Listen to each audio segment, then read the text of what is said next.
Dikon menyimak tadi yang dipaparkan dari press release kan banyak tuh hal-hal yang krusial sebetulnya Pak ya, itu kan kayak jaksa jadi bisa nyidik begitu kan, bisa ngambil.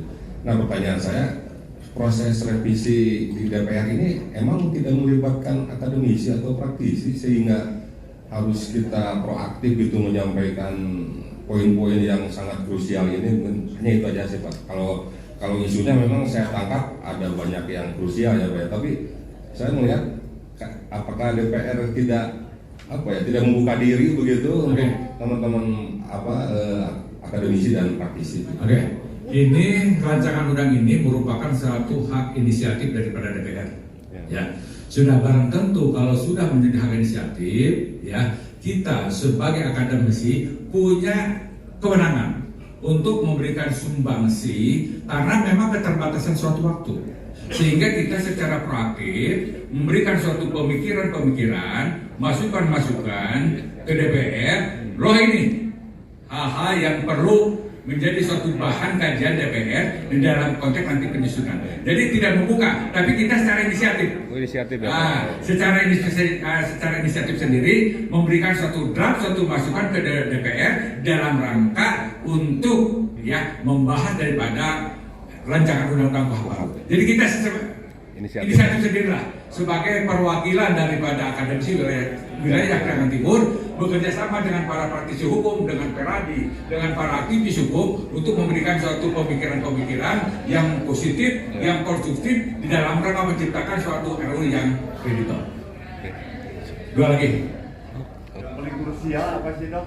Ya, yang paling krusial di dalam rancangan undang ini yang disampaikan. Satu, ya, dihapuskannya lembaga peradilan, ya, pra peradilan oleh hakim pemeriksa pendahuluan.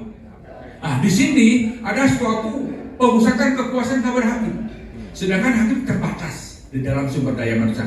Oleh karena itu, kontrol, ya, apakah mungkin dalam waktu 2 hari bisa memutuskan suatu perkara? Oleh karena itu, ini juga menjadi suatu masukan. Apakah nanti waktunya bisa diperpanjang atau tidak? Jangan sampai terjadi adanya pembatasan waktu 2 hari bisa menimbulkan masalah baru. Nah, ada suatu konflik of interest ini. Akan terjadi suatu ketidakharmonisan antara lembaga APH baik polisi dengan kejaksaan. Ini harus di stop. Ya. Dalam konteks perubahan KUHP, semua lembaga-lembaga APH baik polisi, baik jaksa maupun hakim harus sama-sama menjadi suatu lembaga APH yang kuat.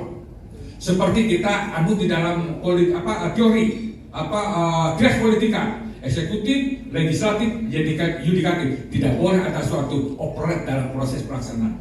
Ya, satu lagi. Dengan KUHP ini apakah memang akan timbulnya nanti meningkatkan kekuasaan dari satu APH dan melemahkan ke APH lain dan gitu atau gimana? Oke, inilah kita sebagai akademisi yang punya kewenangan memberikan sumbangsi pemikiran. Dominus litis, ya. Kalau tidak kita kritisi itu bahaya. Pemusatan suatu pengendalian perkara, ya, akan terjadi suatu intervensi yang kontraproduktif di dalam rangka proses penegakan hukum.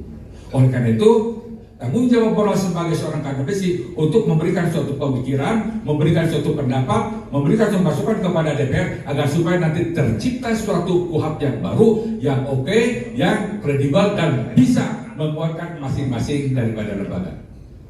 Cukup ya? Cukup. Ya.